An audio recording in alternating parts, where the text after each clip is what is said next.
Hi comrades, this is NSSR Nakka Shivshankar, High Court of AP and Trial Courts Advocate. మిత్రులారా,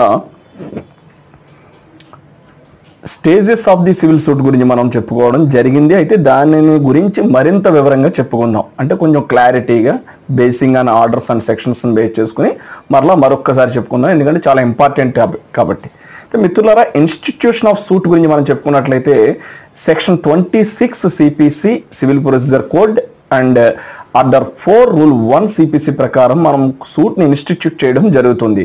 అయితే the suit begins when a plaint is presented before the court having jurisdiction. ఏదైతే jurisdiction కలిగి ఉంటుందో ఆ jurisdiction ఏదైతే ఒక suit మనం file చేయాలనుకుంటామో ఆ సూట్ ఫైల్ చేయడానికి కావాల్సినటువంటి జ్యూడిక్షన్లో మనం ఫైల్ చేయాల్సి ఉంటుంది. ప్లెయింట్ని మనం ఎక్కడైతే కోర్టులో ప్రాపర్ జ్యూరిస్డిక్షన్లో మనం ఫైల్ చేస్తామో అక్కడ సూట్ అనేది బిగిన్ కావడం అనేది జరుగుతుంది. బేసింగ్ ఆన్ ది ప్లెయింట్ని ప్రజెంట్ చేయడం ద్వారా సూట్ ఇనిషియేట్ చేసినట్టు మనకి తెలియవస్తుంది. అదేవిధంగా మిత్రులారా, సహజంగా మనం ఒక సూట్ ఇన్స్టిట్యూట్ చేయాలంటే మనకి ప్లెయింట్ must be fulfil order 7 rule 1 CPC code of civil procedure. అంటే ప్లెయింట్ మస్ట్గా మనకి కలిగి ఉండాలి. ఆ ప్లెయింట్లో కావాల్సినటువంటి కంటెంట్స్ అనేవి ఖచ్చితంగా ఉండి తీరాలి. ఆ ఫుల్ఫిల్మెంట్స్ ఆఫ్ ది ప్లెయింట్ అనేది పక్కాగా ఉండాలి as per CPC and civil rules of practice. అదేవిధంగా అకంపైన్డ్ బై డాక్యుమెంట్స్. ఆ సివిల్ సూట్లో ఏదైతే ప్లెయింట్ ఉంటుందో మనం ఇన్స్టిట్యూట్ చేస్తామో సివిల్ సూట్ని, దానికి సంబంధించినటువంటి డాక్యుమెంట్స్, సూట్ డాక్యుమెంట్స్ ఏవైతే ఉంటాయో అవన్నీ కూడా ప్లెయింట్కి అకంపైన్ చేయబడి ఉండాలి. అవి ఆర్డర్ 7 రూల్ 14 ప్రకారం ఆ డాక్యుమెంట్స్ని కూడా మనం ఎలాంగ్ విత్ ప్లెయింట్ ఫైల్ చేసుకోవడం మనకి జరుగుతుంది. ఆ విధంగా చేయాలి. అదేవిధంగా ప్రాపర్ కోర్ట్ ఫీ ప్రాపర్గా కట్టి ఉండాలి. అదేవిధంగా జ్యూరిస్డిక్షన్ చెక్ అనేది ఖచ్చితంగా చేయాలి. ఎందుకంటే ఆ సూట్ అనేది ఆ జ్యూరిస్డిక్షన్లో మనం ఫైల్ చేయొచ్చా లేదా అన్నదే మేజర్, లేకపోతే మళ్ళీ రిటర్న్ అవడం జరుగుతుంది. సో ఇక్కడ ఇన్స్టిట్యూషన్ ఆఫ్ ది సూట్ అనేది మనం ఆర్డర్ 4 రూల్ 1 సిపిసి ప్రకారం మనం చేయడం జరుగుతుంది. సెక్షన్ 26 ఆఫ్ ది సిపిసి ప్రకారం సివిల్ ప్రొసీజర్ కోడ్ ప్రకారం ఖచ్చితంగా సూట్ అనే దాన్ని ఎప్పుడు బిగిన్ అవుతుందంటే మనకు ప్లెయింట్ని ప్రజెంట్ చేయడం ద్వారా సూట్ అనేది బిగిన్ అవ్వడం జరుగుతుంది. అయితే ప్లెయింట్ అనేది ఆర్డర్ 7 రూల్ 1 సిపిసి ప్రకారం మనం ఫైల్ చేయడం జరుగుతుంది. అదేవిధంగా దానికి అకంపైన్డ్ బై ది డాక్యుమెంట్స్, అంటే మనకి ఏదైతే మన సూట్ని సపోర్ట్ చేస్తూ ఉండేటటువంటి కొలేటరల్ డాక్యుమెంట్స్ ఏవైతే ఉంటాయో వాటన్నిటినీ కూడా మనం ఆ ప్లెయింట్తో పాటు ఫైల్ చేయడం జరుగుతుంది ఆర్డర్ 7 రూల్ 14 ప్రకారం. అదేవిధంగా ప్రాపర్ కోర్టు ఫీజు పే చేయాల్సి ఉంటుంది. అదే ప్రాపర్ జ్యూరిస్డిక్షన్లో ఫైల్ చేయాల్సి ఉంటుంది ఆ సూట్ని.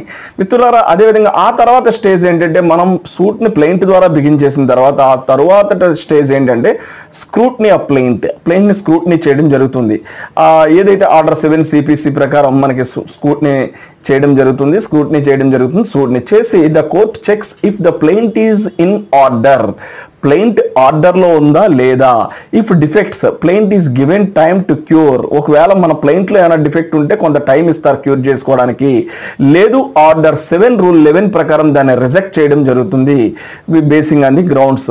ఆ ప్రాపర్ గ్రౌండ్స్ ఉంటే కనుక రిజెక్ట్ చేయడం కూడా సూట్ని జరుగుతుంది. ఆ ప్లెయింట్ని రిజెక్ట్ చేయడం కూడా జరుగుతుంది. మిత్రులారా, అదేవిధంగా తర్వాత ఒకవేళ రిజెక్ట్ చేయకుండా మన స్క్రూట్నీలో మన యొక్క ప్లెయింట్ మన యొక్క సూట్ నెంబర్ కావడం జరిగిన తర్వాత కోర్టు వారు ఏం చేస్తారంటే ఇష్యూ ఆఫ్ సమ్మన్స్ అనేది ఒక స్టేజ్ జరుగుతుంది. అంటే మనం సూట్ని ఇనిషియేట్ చేయడం, ఆ తర్వాత ప్లెయింట్ని స్క్రూట్నీ చేయడం, కోర్టు వారు ఏమైనా మైనర్ డిఫెక్ట్స్ ఏమైనా ఉంటే కనుక క్యూర్ చేసుకోవడానికి మనకి టైం ఇవ్వడం.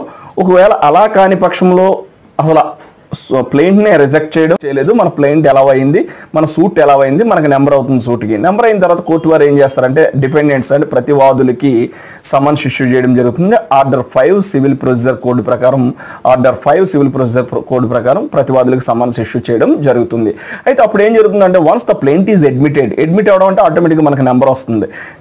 సూట్కి నెంబర్ వస్తుంది, ఓఎస్ అని ఒక నెంబర్ రావడం మనకి జరుగుతుంది. The court issue summons to the defendant.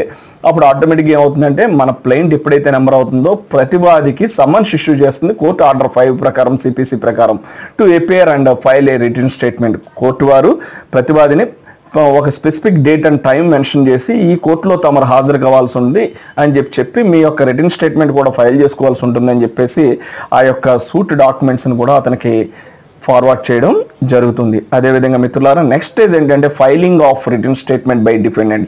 ఇప్పుడు ఈ స్టేజ్లో ఏం జరుగుతుందంటే ఎవరైతే ప్రతివాది ఉంటారో ఆ ప్రతివాది ఏం చేస్తారంటే అతని యొక్క వాదనని రిటన్ స్టేట్మెంట్ రూపంలో ఫైల్ చేసుకోవడం జరుగుతుంది. ఆర్డర్ 8 రూల్ 1 to 10 సిపిసి ఈ బిట్వీన్ రూల్స్ మధ్య వారు ప్రతివాది వారి యొక్క రిటర్న్ స్టేట్మెంట్స్ని ఫైల్ చేసుకోవడం జరుగుతుంది. అయితే మిత్రులారా, defendant must file return statement 30 daysలో ఫైల్ చేయాల్సి ఉంటుంది.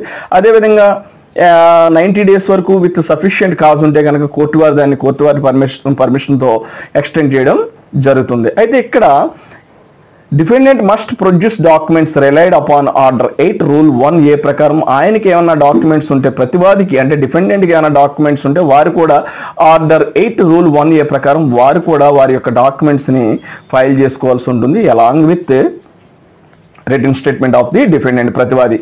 అంటే ఇక్కడ మనకి ఇన్స్టిట్యూషన్ ఆఫ్ ది సూట్, తర్వాత ఆ సూట్లోనే భాగంగానే మనం ప్లెయింట్ని దాఖలు చేస్తాం. ప్లెయింట్లో భాగంగానే మనకు సపోర్టింగ్ డాక్యుమెంట్స్ అని మనం ఫైల్ చేయడం జరుగుతుంది. ఆర్డర్ 7 Rule 14 ప్రకారం, ఆర్డర్ 7 Rule 1 ప్రకారం మనం ప్లెయింట్ని ప్రాపర్ ప్రొసీజర్ ప్రకారం మనం ఫైల్ చేయడం జరుగుతుంది. డాక్యుమెంట్స్ని కూడా ప్లెయింట్తో పాటు ఆర్డర్ 7 Rule 14 ప్రకారం ఫైల్ చేయడం జరుగుతుంది. కోర్టు ఫీజు కడతాం, ప్రాపర్ జ్యూరిస్డిక్షన్ ఆఫ్ ది కోర్టులో మనం ఫైల్ చేయడం జరుగుతుంది. ఆ తర్వాత స్క్రూటినీ ఆఫ్ ది ప్లెయింట్ జరుగుతుంది. అలా క్యూరబుల్ డిఫెక్ట్స్ ఉంటే మనకు టైం ఇచ్చి క్యూర్ చేసుకోమంటారు. ఒకవేళ ప్లెయింట్ మెయింటైనబుల్ కాదు లేదా దానికి ఆ అర్హత లేదనుకుంటే దాన్ని రిజెక్ట్ చేయడం కూడా ఆర్డర్ 7 Rule 11 ప్రకారం సిపిసి ప్రకారం రిజెక్ట్ చేయడం కూడా జరుగుతుంది. ఒకవేళ రిజెక్ట్ చేయకుండా ఎలా అడ్మిట్ చేయడం జరిగినప్పుడు ఆ సూట్కి ఒక నెంబర్ ఇవ్వడం జరుగుతుంది. ఆ నెంబర్ ప్రకారం ఏంటంటే ప్రతివాదికి సమ్మన్స్ కోర్టు వారు ఆర్డర్ 5 సిపిసి ప్రకారం సమ్మన్స్ ఇష్యూ చేయడం జరుగుతుంది. ప్రతివాది సమ్మన్స్ అందుకున్న తర్వాత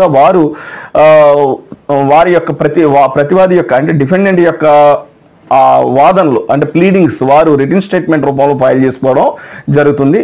ఆర్డర్ 8 Rule 1 to 10 ప్రకారం ఈ మధ్యలో ఉన్నటువంటి ప్రొవిజన్స్ డిఫరెంట్ సిచ్యుయేషన్స్లో మనకు అప్లై అవ్వడం జరుగుతుంది.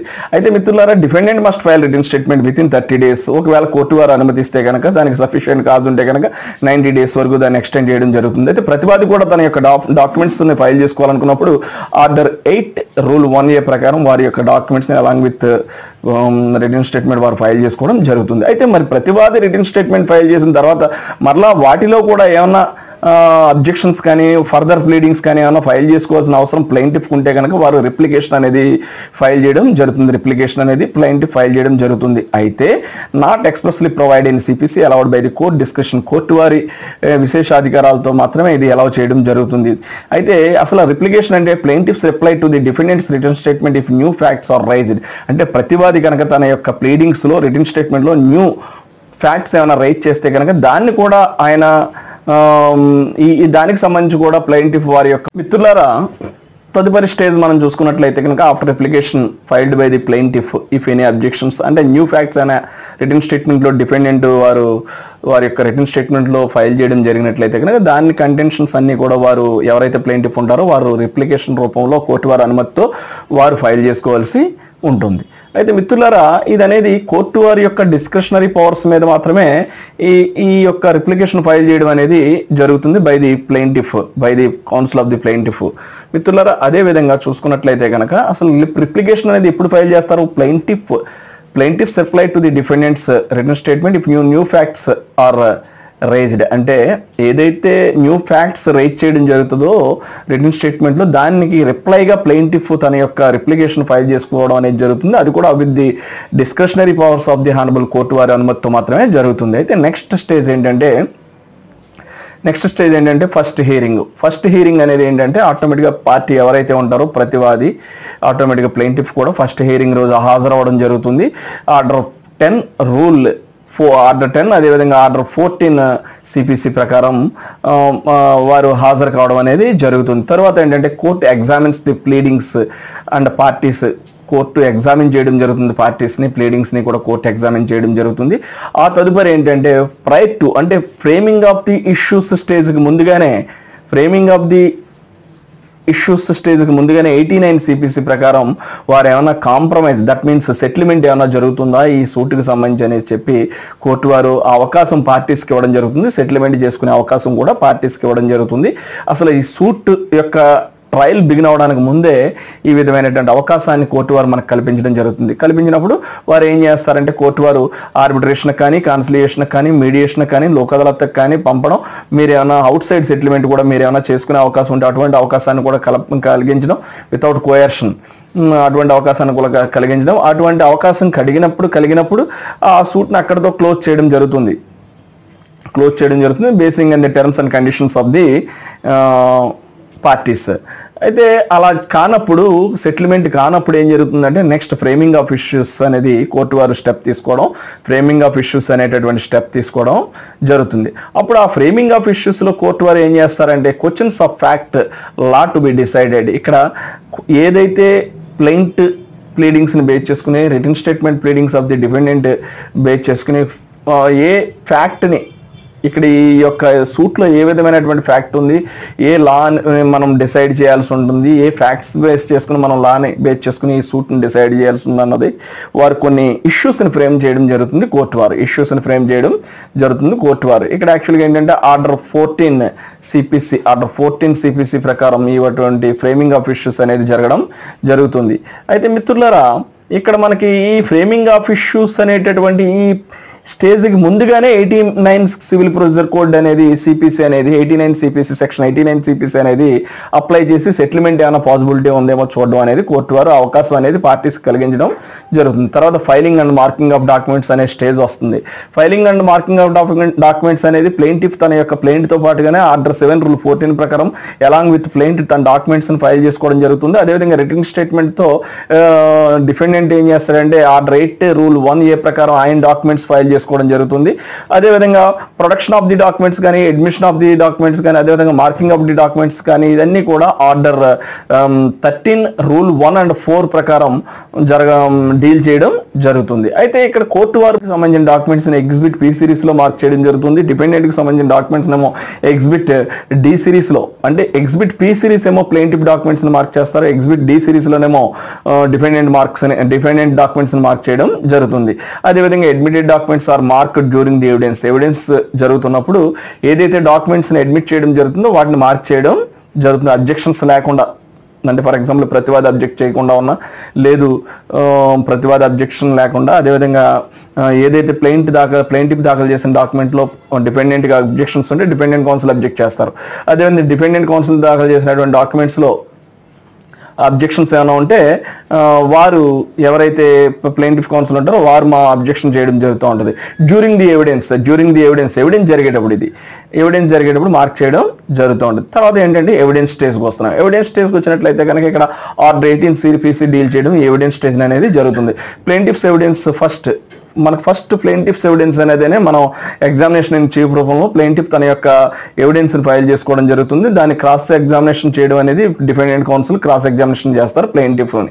ఆ తర్వాత ఏమైనా రీఎగ్జామినేషన్ ఉంటే మళ్ళీ ప్లెయింటిఫ్ కౌన్సిల్ రీఎగ్జామినేషన్ తన యొక్క క్లయింట్నే చేసుకోవడం జరుగుతుంది రీఎగ్జామినేషన్. తర్వాత డిఫెండెంట్స్ ఎవిడెన్స్ అనేది అక్కడ స్టార్ట్ అవ్వడం జరుగుతుంది. After completion of the plaintiff's evidence, అంటే ప్లెయింటిఫ్ ఆయన ఎవిడెన్స్ ఇంకా ఫర్దర్ ఎవిడెన్స్ ఏమైనా ఆయన ఫైల్ చేసుకోవడం జరుగుతుందా, లేదా నో ఫర్దర్ ఎవిడెన్స్ చెప్పాక డిపెండెంట్స్ ఎవిడెన్స్ అనేది స్టెప్ తీసుకోవడం కోర్టు వారు జరుగుతుంది. ఆ తర్వాత ఆ డిపెండెంట్స్ ఎవిడెన్స్ ఆయన కూడా ఎగ్జామినేషన్ ఇన్ చీఫ్ రూపంలో వారి యొక్క ఎవిడెన్స్ కూడా ఫైల్ చేసుకున్న తర్వాత దాన్ని ప్లెయింటిఫ్స్ కౌన్సిల్ క్రాస్ ఎగ్జామినేషన్ చేసిన తర్వాత అక్కడ కూడా రీఎగ్జామినేషన్స్ ఏమైనా ఉంటే డిపెండెంట్ కౌన్సిల్ వారి క్లయింట్నే రీఎగ్జామినేషన్ కూడా చేయడం జరుగుతుంది. ఆ తర్వాత కోర్టు విట్నెస్ ఏమైనా ఉంటే కనుక సెక్షన్ 165 ఎవిడెన్స్ యాక్ట్ ప్రకారం కోర్టు విట్నెస్ కూడా ఎగ్జామిన్ చేయడం జరుగుతుంది. తర్వాత ఫైనల్ ఆర్గ్యుమెంట్ జరుగుతాయి. ఫైనల్ ఆర్గ్యుమెంట్స్ డీల్ చేసేటటువంటి ప్రొవిజన్ ఏంటంటే ఆర్డర్ 18 రూల్ 2 క్లాస్ 3 సిపిసి ప్రకారం ఇక్కడ మనకి ఫైనల్ ఆర్గ్యుమెంట్స్ అనేవి ఈ ప్రొవిజన్ అనేది డీల్ చేయడం జరుగుతుంది. ఇక్కడ both sides present oral arguments present చేయొచ్చు, లేదా రిటన్ సబ్మిషన్స్ ఫైల్ చేయడం అనేది జరుగుతుంది. తర్వాత ఏంటంటే ఫైనల్ ఆర్గ్యుమెంట్స్ అయిపోయిన తర్వాత judgment order 20 rule 1 to 6 deal చేయడం జరుగుతుంది ఈ యొక్క జడ్జిమెంట్కి సంబంధించినటువంటి ఈ యొక్క స్టేజ్ని. అయితే pronounced in open court generally with in 30 days after the conclusion of the arguments అయిపోయిన తర్వాత విత్ ఇన్ 30 days జనరల్గా కోర్టులో ఓపెన్గా ప్రొనౌన్స్ చేయడం జరుగుతుంది. ఓపెన్ కోర్టులో ప్రొనౌన్స్ చేయడం జరుగుతుంది విత్ ఇన్ 30 days జనరల్గా. అయితే తర్వాత ఈ జడ్జిమెంట్ని ఈ యొక్క ఏదైతే జడ్జిమెంట్ ఉందో దీన్ని ఫాలో అవుతూనే ఏంటంటే మనకి డిగ్రీ రావడం జరుగుతుంది. కోర్టు వారు డిగ్రీ పాస్ చేయడం జరుగుతుంది. సెక్షన్ 2 సబ్సెక్షన్ 2 ప్రకారం, అదేవిధంగా 33 సిబిసి ఆర్డర్ 20 రూల్ 6 ప్రకారం మనకి ఏంటంటే ఒక డిగ్రీని పాస్ చేయడం జరుగుతుంది. డిగ్రీ మీన్స్ ఏంటంటే formal expression of ఎడ్యుడికేషన్ of the determining rights అంటే పార్టీస్కి ఉన్నటువంటి రైట్స్ని బేస్ చేసుకుని వారు ఒక డిగ్రీని పాస్ చేయడం జరుగుతుంది. ఇక్కడ ఇది దేని నుంచి వస్తుంది, జడ్జిమెంట్ని బేస్ చేసుకునే ఫాలో అవడం జరుగుతుంది ఈ డిగ్రీ. అంటే drawn separately from the judgment, అంటే ఈ యొక్క జడ్జిమెంట్ని బేస్ చేసుకుని ఇక్కడ మనకి ఏంటంటే డిగ్రీ అనేది ఫైనల్ కంక్లూషన్గా మనకి ఇవ్వడం అనేది జరుగుతుంది. ఇది జనరల్గా ఏంటంటే ఆ తర్వాత ఎవరైతే అగ్రీవ్డ్ పార్టీ ఉంటారో వారు ఫస్ట్ అపీల్ ప్రిపేర్ చేసుకోవడం జరుగుతుంది. ఫస్ట్ అపీల్, సెకండ్ అపీల్ అనేవి మనం తర్వాత చూసుకోవచ్చు. ఒకవేళ వీటికి సంబంధించి మనం ఏమైనా ఈ కోర్టు వారు ఇచ్చేటటువంటి ఆర్డర్స్లో కానీ ఈ యొక్క జడ్జిమెంట్స్లో కానీ ఏమైనా మనకి అబ్జెక్షన్స్ ఉన్నప్పుడు మనం ఏంటంటే రివ్యూలు ఫైల్ చేసుకుంటాం, రివిజన్ ఫైల్ చేసుకుంటాం. ఫైనల్గా మనం ఏంటంటే అప్పీల్ కూడా ఫైల్ చేసుకునే రైట్ అనేది పార్టీస్కి, అగ్రీవ్డ్ పార్టీస్కి ఉండడం జరుగుతుంది. దీని గురించి కూడా మనం ప్రీవియస్ ఎపిసోడ్స్లో మనం చెప్పుకోవడం జరిగింది. అంటే జనరల్గా మీకు ఏంటంటే ఇది ఒక key of the stages of the మన సివిల్ సూట్ అని చెప్పుకోవచ్చు. దీన్ని మీరు ఫైనల్గా తీసుకోకుండా మీరు బుక్స్ని రిఫర్ చేసి, యాక్ట్స్ని రిఫర్ చేసి, అదేవిధంగా సిపిసిని రిఫర్ చేసి, అదేవిధంగా సివిల్ ప్రొసీజర్ కోడ్తో పాటు సివిల్ రూల్స్ ఆఫ్ ప్రాక్టీస్ని కూడా రిఫర్ చేసి మీరు ఇంకా ఫైనల్గా మీరు దీని మీద ఒక మంచి కాన్ఫిడెంట్గా మీరు సబ్జెక్ట్ని గ్యాదర్ చేసుకుని మీరు ఇంకా మూవ్ అవ్వాల్సిందిగా నేను కోరుతున్నాను. ఇది జస్ట్ అంటే బేసిక్, అంటే మనం డీల్ చేసేది బేసిక్ మాత్రమే. సబ్జెక్ట్ని ఫుల్ ఫ్లెడ్జ్డ్గా చెప్పుకునేటటువంటి అవకాశం మనకు ఉండదు వీడియోస్ రూపంలో. సో బేసిక్గా మీకు ఒక ఐడియా రావడం కోసం చెప్తున్నాను. ఇందులోనే చిన్న చితక ఎర్రర్స్ లాంటివి మీరు ఫైండ్ అవుట్ చేసినా అది మనం రెక్టిఫై చేసుకునే అవకాశం మనకు ఉంది. మీరు అటువంటి ఎర్రర్స్ ఏమైనా ఉంటే త్రూ ఫోన్ నాకు మీరు చెప్పే అవకాశం కూడా మీకు ఉంది. So this is NSSR. If you have any problem please contact 9855 9095 Advocate, High Court of AP and Trial Courts.